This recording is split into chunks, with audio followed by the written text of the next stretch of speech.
Hey everybody, welcome to Geography Core and in a series जहाँ पर हम class 12 Geography की सेकेंड बुक को समझ रहे हैं, that is India People and Economy. So in this particular video we are going to cover the second half of the chapter Planning and Sustainable Development in Indian Context. So यहाँ पर जो है हम remaining half of the chapter समझेंगे and in the previous part we have completed the Bharmour region वाली जो case study है वो हमने कंप्लीट कर ली थी, राइट। सो यहाँ पर हम स्टार्ट करने वाले हैं फ्रॉम सस्टेनेबल डेवलपमेंट, ठीक है। If you want watch the previous video as well as previous chapters video, so you can check out the description box and for now let us begin with the explanation. तो sustainable development से पहले development क्या होता है?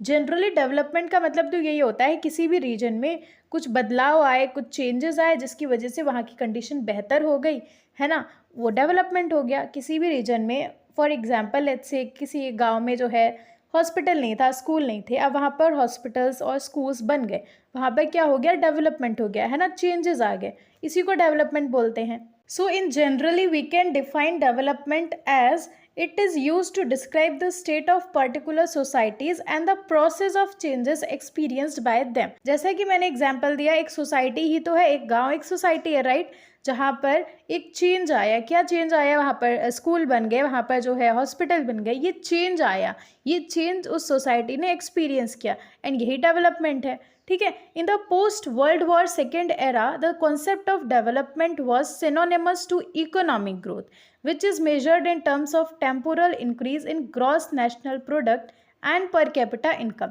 ठीक है। सो जो world war 2 के बाद का पीरियड था, उस टाइम पर डेवलपमेंट का जो कॉन्सेप्ट है उसका मतलब माना जाता था इकोनॉमिक ग्रोथ, यानी कि जब हम बात करेंगे किसी रीजन के डेवलपमेंट की, उसका मतलब होगा कि उस पर्टिकुलर रीजन में इकोनॉमिक ग्रोथ हुई है, ठीक है। सिनोनिमस का मतलब होता है कि डेवलपमेंट को इकोनॉमिक ग्रोथ की तरह ही यूज़ किया जाता था, ठीक है। एंड इस इकोनॉमिक ग्रोथ को, इस डेवलपमेंट को मेजर कैसे किया गया? तो that was by the help of increase in gross national product and per capita income. So gross national product का मतलब क्या होता है?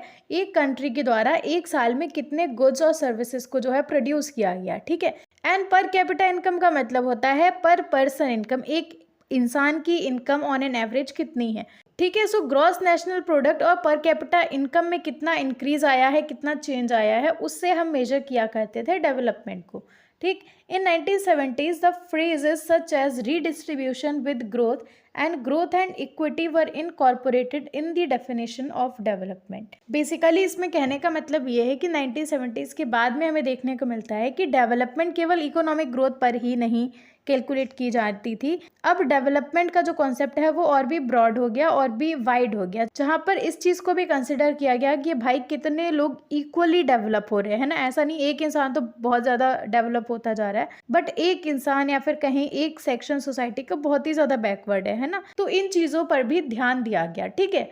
It also includes the issues such as improving the well-being and living standard of people, availing of the health, education and equality of opportunity and ensuring political and civil rights, ठीक है। सो देखो किस तरह से धीरे धीरे करके डेवलपमेंट का जो कॉन्सेप्ट है वो बड़ा हुआ, वो ब्रॉड हुआ, ठीक है। अब डेवलपमेंट का मतलब सिर्फ ये नहीं है कि इकोनॉमिक ग्रोथ कितनी है या फिर कोई भी कंट्री कितना प्रोडक्ट्स और सर्विस प्रोड्यूस कर रही है ना। अब जो है डेवलपमेंट का कॉन्सेप्ट ब्रॉड हो गया है, जिसमें ये भी देखा जा रहा है भाई लोग किस तरह से रह रहे हैं, उनकी लाइफ कैसी है, उनका लिविंग स्टैंडर्ड कैसा है, हेल्थ कैसी है, एजुकेटेड है कि नहीं है, अपॉर्चुनिटी सबको मिल रही है कि नहीं मिल रही हैं, साथ ही लोगों के पास में पॉलिटिकल एंड सिविल राइट्स हैं कि नहीं हैं।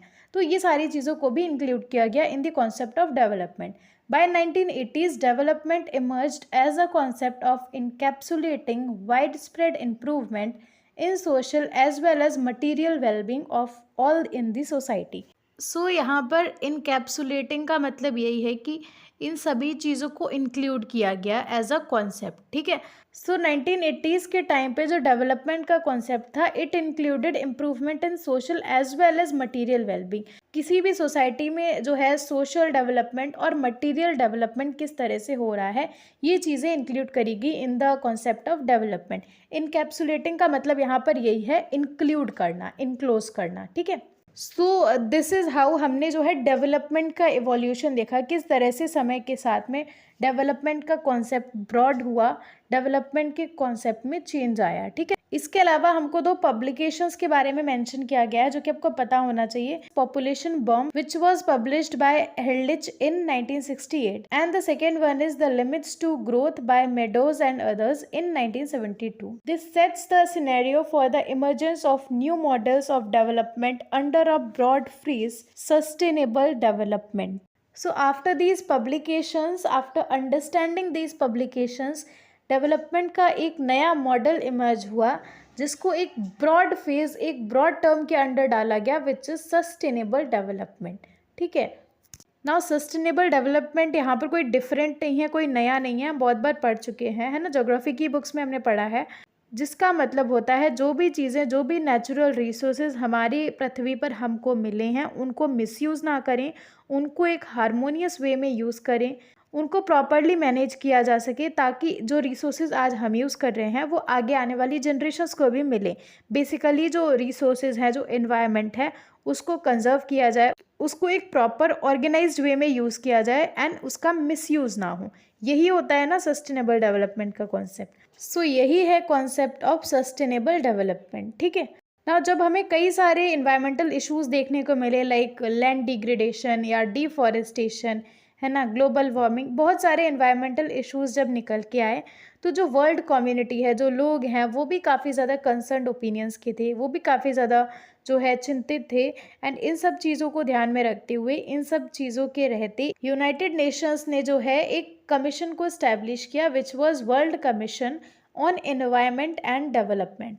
It was headed by Norwegian Prime Minister Gro Harlem Brundtland. The commission gave its report entitled Our Common Future in 1987. तो 1987 में इस कमीशन ने एक रिपोर्ट जो है बना के तैयार करी जिसका टाइटल था आर कॉमन फ्यूचर। एंड उस कमीशन के द्वारा दी गई इस रिपोर्ट में जो है सस्टेनेबल डेवलपमेंट को डिफाइन किया गया था। It defined sustainable development as a development that meets the need of the present without compromising the ability of future generations to meet their own needs, जो कि अभी मैं आपको पहले बता भी चुकी हूँ ना। एक जनरल सी डेफिनेशन है सस्टेनेबल डेवलपमेंट की in the report Our Common Future. ठीक है, तो यहाँ पर क्या बोला गया है कि डेवलपमेंट ऐसी होनी चाहिए जो कि आज हमारी ज़रूरतों को पूरा कर रही है लेकिन आगे आने वाली जनरेशन भी अपनी ज़रूरतों को पूरा कर सके विदाउट एनी कॉम्प्रोमाइज़। इसके बाद में we have one another case study which is Indira Gandhi canal command area. ठीक है, so Indira Gandhi canal previously known as Rajasthan canal is one of the largest canal systems in India. So इस कैनाल को पहले Rajasthan canal के नाम से जाना जाता था एंड ये इंडिया का सबसे बड़ा कैनाल सिस्टम है। ठीक है, conceived by Kanwar Sen in 1948. The project was launched on 31st March 1958. So conceived by Kanwar Sen का मतलब ये है कि बेसिकली इस आइडिया को जो है, इस अप्रोच को सोचा गया था, इस अप्रोच को सामने लाया गया था कन्वर सेन के द्वारा। लेकिन इस प्रोजेक्ट को लॉन्च कब किया गया? ठीक 10 साल बाद 31 मार्च 1958 को। It originates at Harike Barrage in Punjab, runs parallel to Pakistan border at an average distance of 40 kilometre in Thar desert of Rajasthan. तो लोकेशन बता रखी है कि इंदिरा गांधी कैनाल कहाँ पर है। ठीक है, ये हरीके बैरेज में ओरिजिनेट होता है इन Punjab and it runs parallel to Pakistan border. Total planned length of the system is 9060 km, catering to the irrigation needs of a total cultivable command area of 19.63 lakh hectares. ठीक है, तो जो इस canal का planned length था that was 9060 kilometre. ठीक है, and इसको बनाया गया ताकि जो इरिगेशनल नीड्स हैं राजस्थान वाले रीजन की उनको फुलफिल किया जा सके। 19.63 लाख हेक्टेयर्स जो लैंड एरिया है उसकी इरिगेशनल नीड्स को फुलफिल करने के लिए this project was launched. So out of this about 70% was envisaged to be irrigated by flow system and the rest by lift system. So ये जो टोटल एरिया है इसमें से 70% जो एरिया है उसको फ्लो सिस्टम के द्वारा इरिगेट करने की बात करी गई एंड जो रिमेनिंग 30% है it was suppose to be irrigated by lift system. Construction has been carried out through 2 stages. इस कैनाल का कंस्ट्रक्शन 2 स्टेजेस में हुआ। पहले स्टेज की बात करें तो command area of stage 1 lies in Ganganagar, Hanumangarh and northern part of Bikaner district. It has a gently undulating topography and its cultivable command area is 5.53 lakh hectares. ठीक है, तो ये आप इंडिविजुअली ध्यान रखो, command area of stage 1 and stage 2 in detail you are suppose to learn. So किन areas में आते हैं? गंगानगर, हनुमानगढ़ एंड बीकानेर डिस्ट्रिक्ट का नदन पार्ट। ठीक है, अंडुलेटिंग टोपोग्राफी का मतलब होता है ना ही जो हमारा लैंड है वो फ्लैट है, ना एकदम शार्प स्लोप है, wavy type of land form है। ठीक है, एंड जिसका कल्चरेबल कमांड एरिया है 5.53 lakh hectares. Then command area of stage 2 is spread over Bikaner, Jaisalmer, Barmer, Jodhpur, Nagpur and Churu districts, covering cultivable command area of 14.10 lakh hectares. In the lift canal, the water is lifted up to make it to flow against the slope of the land.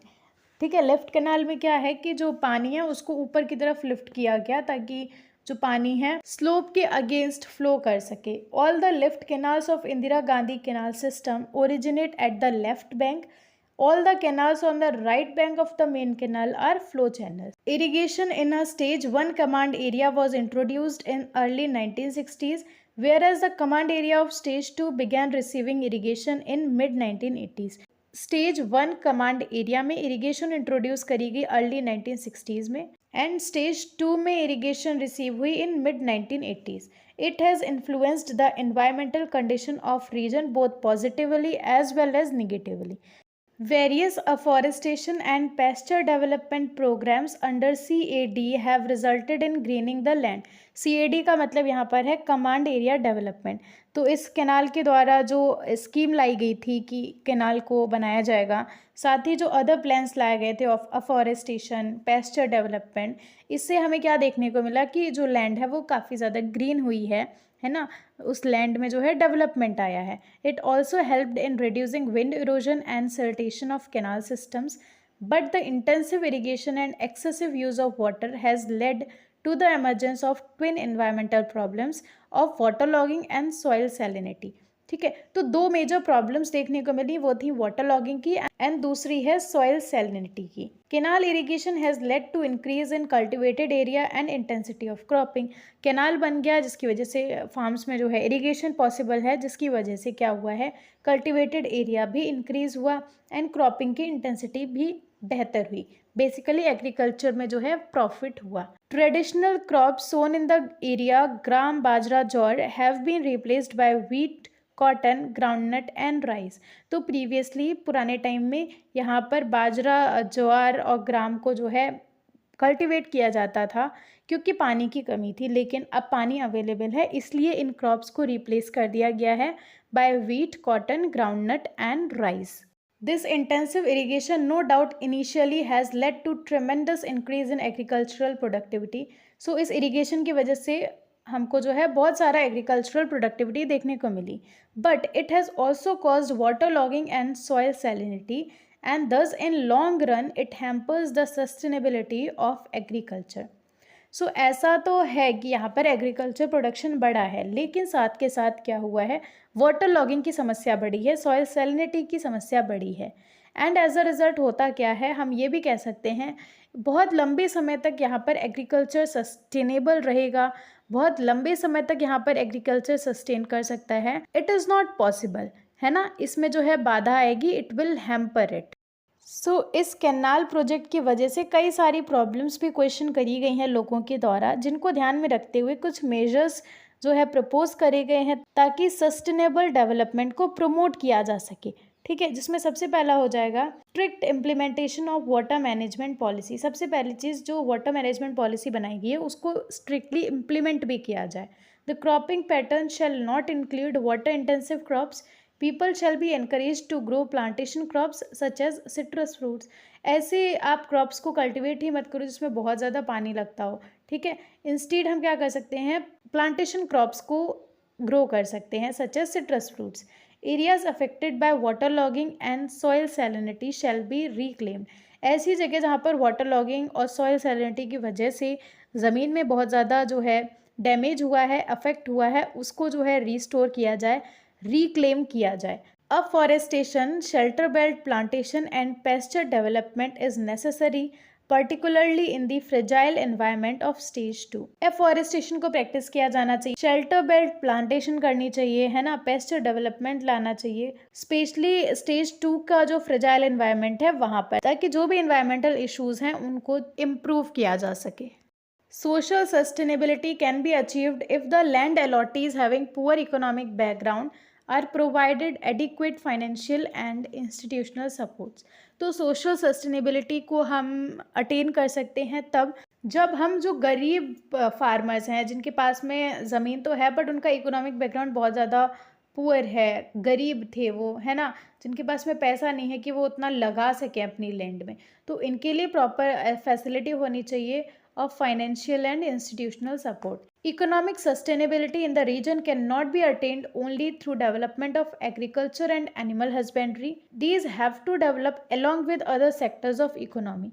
So economic sustainability के लिए ऐसा नहीं है कि हम agriculture और animal husbandry पर ही पूरी तरह से निर्भर हों, है ना। इकोनॉमिक सस्टेनेबिलिटी चाहिए, अगर इकोनॉमिकल डेवलपमेंट चाहिए इन अ रीजन तो एग्रीकल्चर और एनिमल हस्बेंड्री के साथ साथ हमें और भी सेक्टर्स को डेवलप करना चाहिए। बेसिकली प्राइमरी एक्टिविटीज़ के साथ में सेकेंडरी और टर्चरी एक्टिविटीज़ का डेवलपमेंट भी होना ज़रूरी है, ठीक है। So these are few 4 to 5 measures जिनको कि हम प्रमोट कर सकते हैं सस्टेनेबल डेवलपमेंट अचीव करने के लिए, ठीक है। So yes, that is the end to the chapter and video as well. Thank you so much for watching. Do like the video and subscribe to my channel.